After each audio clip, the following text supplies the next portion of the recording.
မင်္ဂလာပါအခုကျွန်တော်တို့ဆက်လက်ပြီးတော့လေ့လာမယ်ခုမှဆိုရင်တော့ကျွန်တော်တို့ကเนาะဒါ multi user အတွက်ကျွန်တော်တို့က main database နဲ့လည်းချိန်ပြီးသွားပြီ save ဖို့အတွက်ကျွန်တော်တို့အခုဆက်လက်ပြီးတော့ query တိဆောက်မယ်ပေါ့เนาะ query တွေတိဆောက်မယ်အဲ့တော့ဟုတ်ပြီအဲ့တော့ကျွန်တော်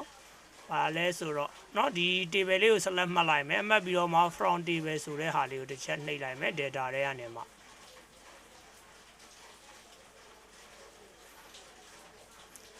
Okay အဲ့ဒီမှာကျွန်တော်အရင်ဆုံးဘာလုပ်မလဲဆိုတော့အရင်ဆုံးကျွန်တော်ကเนาะ account receivable ကိုပဲတည်ကျင်တယ်အဲ့ဒါကြောင့်မို့ကျွန်တော်က account receivable လေးကိုပဲတက်ကင်ထည့်လိုက်မယ်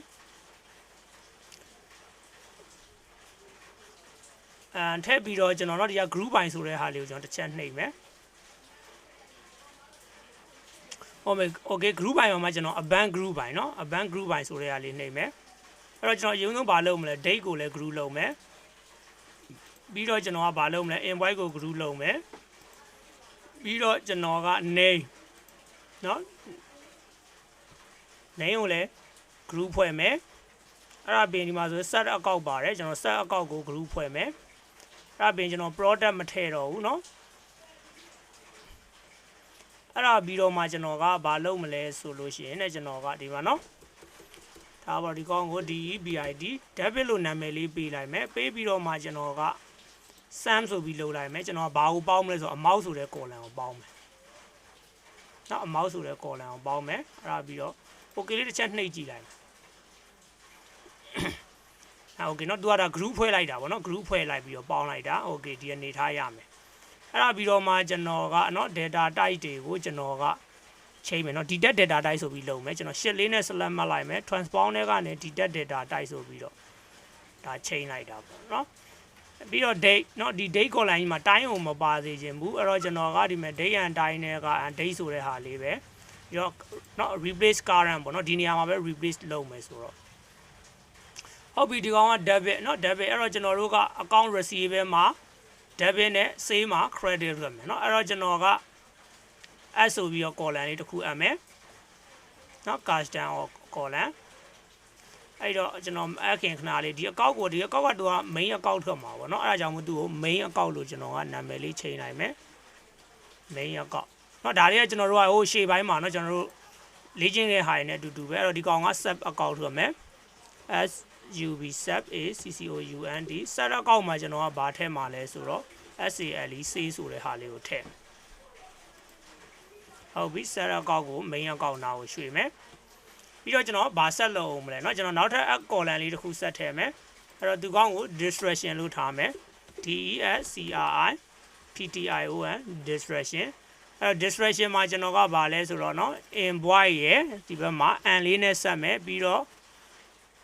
name ရယ်အဲ့ဒါပြီးတော့ comma เนาะအဲ့ဒါပြီးတော့ကျွန်တော်ကဒီ set account နဲ့ချိန်ကြည့်လိုက်မယ်เนาะအဲ့ဒါပြီးတော့ကျွန်တော် okay လေးလုပ်ကြည့်လိုက်မယ်Okay အစင်းတွေရောင်တော့ရှိတယ်เนาะအဲဒါပေမဲ့ကျွန်တော်တို့ကဘာထွက်လဲဆိုတော့ဒီမှာဆိုသူကเนาะစိုက်ရက်ကြီးတွေထွက်နေတာပေါ့เนาะအဲ့တော့သူတို့ထဲမှာနည်းနည်းလေးချားကျင်တယ်เนาะအဲ့တော့ချားကျင်တော့ကျွန်တော်ကအန်လေးနှစ်ခါဆက်လိုက်မယ်ပြီးတော့မှเนาะအဲ့အန်နှလုံးရဲ့ဂျားထဲမှာကျွန်တော်က double quote space เนาะ backslash နဲ့ double quote အဲ့လိုလေးထားလိုက်မယ်เนาะဒါဆိုရင်သူကချားသွားလိမ့်မယ်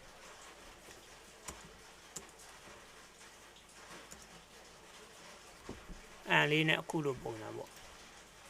okay เนาะဒီလိုပုံစံရမယ်ဒါဆို distraction ရပြီအဲ့တော့ distraction ကိုကျွန်တော်ကဘယ်မှာထည့်မှာလဲဆိုတော့เนาะ asset account ထဲမှာထည့်လိုက်မယ်ပြီးတော့နောက်ထပ် column တစ်ခုဆက်လုပ်မယ်เนาะနောက်ထပ် column တစ်ခုကဘာလဲဆိုတော့ကျွန်တော်တို့က credit column CREDIT credit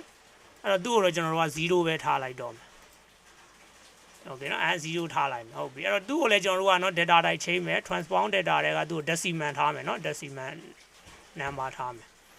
Okay ဒီမှာဆိုလို့ရှိရင်ကျွန်တော်တို့ကဘယ်လိုစုလိုက်တာလဲဆိုတော့เนาะဘောင်းကြားတစ်စောင်းမှာထားပါတော့ item အခုရေ၄ခုပါကောင်းလဲပါလိမ့်မယ်ဒါပေမဲ့သူတို့ကိုကျွန်တော်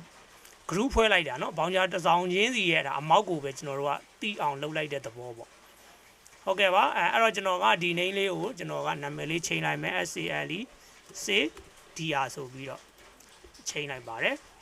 အဲ့ဒါပြီးတော့ကျွန်တော် home ထဲကိုသွားမယ် close and load to เนาะ close and load to ထဲမှာမှကျွန်တော်ကဘာလုပ်မလဲ only connection လေးပဲလုပ်လိုက်မယ်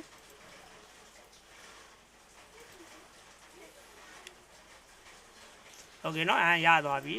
အဲ့ပြီးတော့မှဒီ save dr ကိုကျွန်တော် copy ကူးမယ် control c control v เนาะသူ rename လေးပေးလိုက်မယ် sale save ဒီကောင်ကဘာထွက်มาလဲဆိုတော့ဒီကောင်က cr ပေါ့เนาะ save cr အဲ့ save cr လွယ်ပါတယ်เนาะကျွန်တော်တို့ main account နဲ့ set account ကိုနေရာချိန် debit နဲ့ credit ကိုနေရာချိန်လိုက်ရုံပဲအဲ့တော့ကျွန်တော်ကเนาะ main account နဲ့ set account ကိုနာမည်เนาะနေရာလေးချိန်လိုက်တယ်အဲ့ဒါပဲသူ့ကို main main 1ထားလိုက်အောင်မယ်เนาะပြီးတော့မှဒီဘက်ကကောင်ကို set account အရင်လုပ်လိုက် sub set account ကောင်ကို main 1 acco เนาะunt ကျွန်တော် u ကြံခဲ့တယ် okay main account လုပ်လိုက်မယ်ပြီးတော့မှအဲ့လိုပဲเนาะ debit နဲ့ credit ကိုကျွန်တော်ကနေရာချင်းချိန်လိုက်မယ်ဒီကောင်က debit 1လုပ်လိုက်မယ်เนาะ debit debit 1ကောင်က credit credit credit ပြီးတော့မှ1လေးကိုကျွန်တော်ဖယ်လိုက်မယ်เนาะ okay เนาะရပြီအဲ့တော့ဒီမှာ save ဒီရမှာเนาะကျွန်တော် main account စလုံးပေါင်းတာ ACO ဒီမှာเนาะ set account မှာမှားနေเนาะ ACCO เนาะ UNT ထွက်မယ်เนาะ ACCO UNT ထွက်မယ်ဟုတ်ပြီเนาะအခုလိုပုံစံလေးရပြီအဲ့မှာကျွန်တော်ကဘာဆက်လုပ်မလဲဆိုလို့ရှိရင်အဲ့ကျွန်တော် discount တွေတွေ့เนาะ discount တွေတော့ကျွန်တော်တို့နောက်ထပ်လုပ်ရမယ်အဲ့တော့ control c control v ကူလိုက်မယ်အဲ့တော့ဒီကို rename လေးပေးလိုက်အောင်မယ်ဒီကောင်းကိုတော့ကျွန်တော်ကเนาะ save dir cr ဆိုပြီးတော့လုပ်လိုက်မယ်အဲ့မှာเนาะ filter row လေးကိုကျွန်တော်ကเนาะဒီမှာ filter row လေးကိုတွန်သွားလိုက်မယ်တွားပြီးတော့ကျွန်တော်ကဒီ discount allowance ဆိုတဲ့ဟာလေးကိုပဲကျွန်တော်က select မှတ်မယ်အဲ့တော့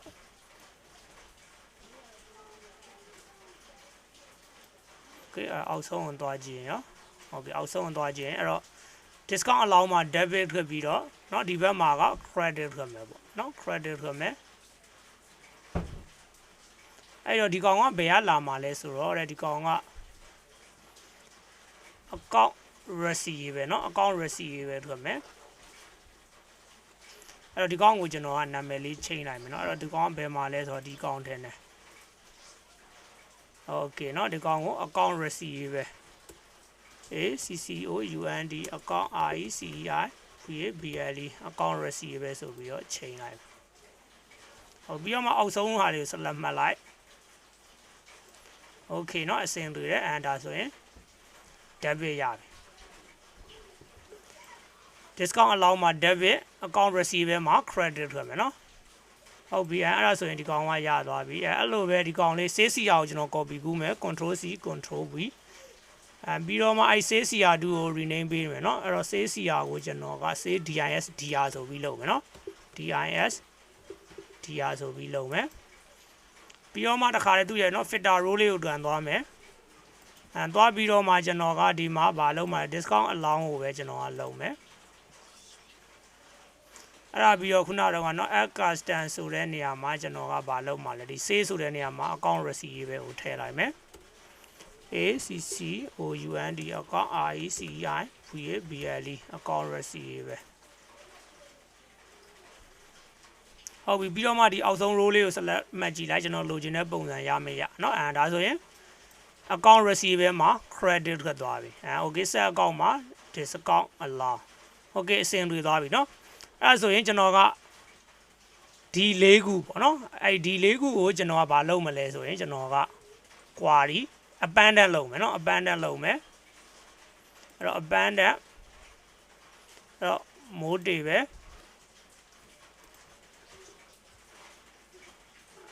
sorry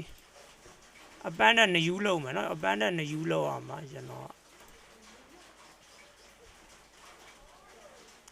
abandon as new ဆိုတဲ့ဟာလေးဟုတ်ပါတယ် mode တွေပဲခေါင်းလေးကိုဖယ်လိုက်အောင်မယ်เนาะပြီးတော့မှရှစ်လေးနဲ့ဆက်လက်မှတ်ရအကုန်လုံးအပ်လိုက်မယ်အပ်ပြီးတော့ okay လုပ်ကြည့်လိုက်မယ်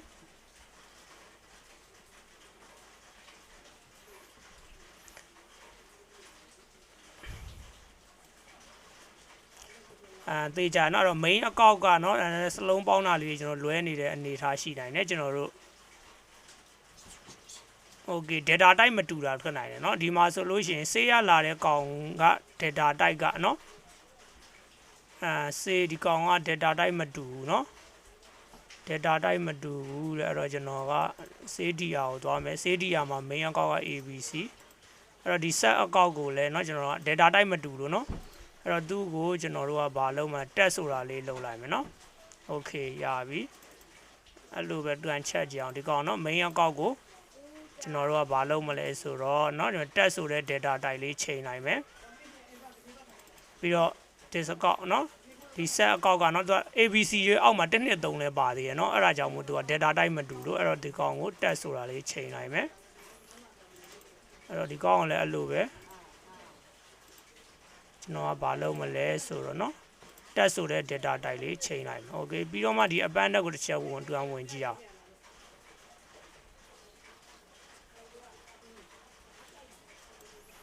main account set account ဒီက main account ကမတူနေတာတဲ့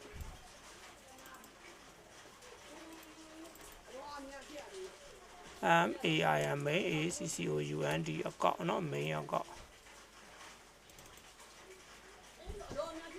okay တခုတော့တူသွားပြီဒါဆို discount မှာမတူတာဆိုတော့အဲ့တော့ဒီကောင် credit ဆိုတော့ဒီဟာเนาะဒီမှာဒီ main account ရဲ့စလုံးပေါင်း MAIMACCOUND main account okay เนาะတူသွားပြီเนาะ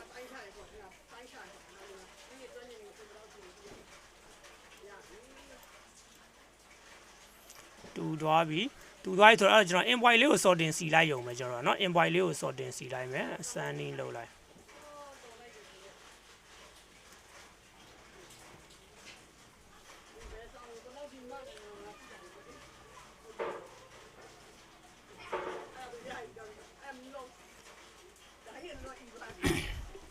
invoice ကို sorting စီတယ်အဲ့မှာเนาะ discount อ่ะเนาะသူက discount ကချားသွားတယ်တဲ့ discount ကချားတော့ကျွန်တော်စိုးကိုတစ်ချက်တွန်ကြည့်လိုက်မယ်เนาะအဲ့ဆိုဒီကောင်ကိုအပေါ်ထားကြည့်เนาะ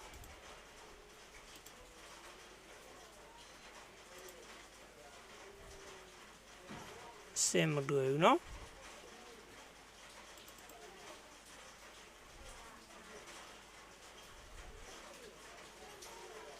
အဲ့တော့ဒီ discount တွေကိုအကုန်အပေါ်တင်ကြည့်နော်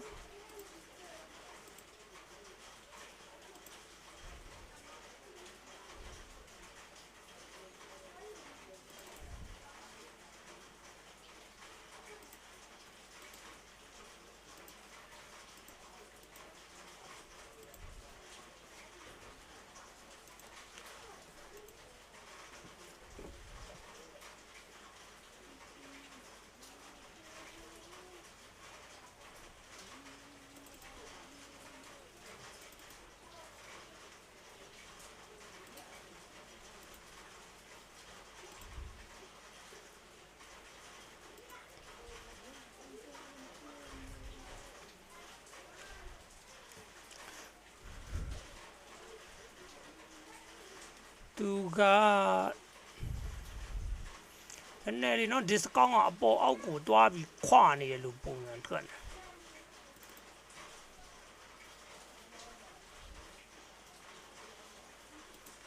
ခေါင်းအောက်ဆုံးထားခြင်းရော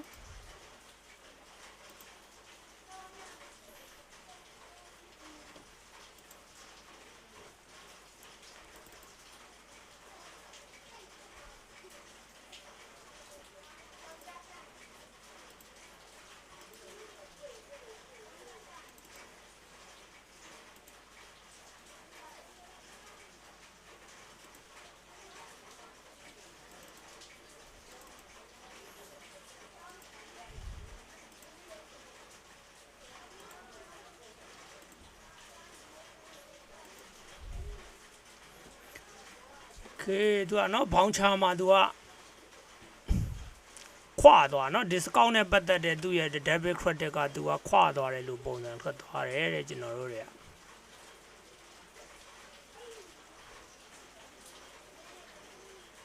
credit debit credit debit credit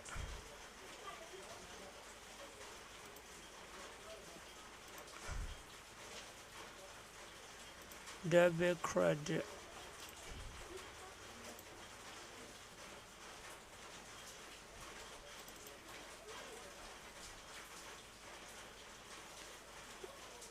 see ya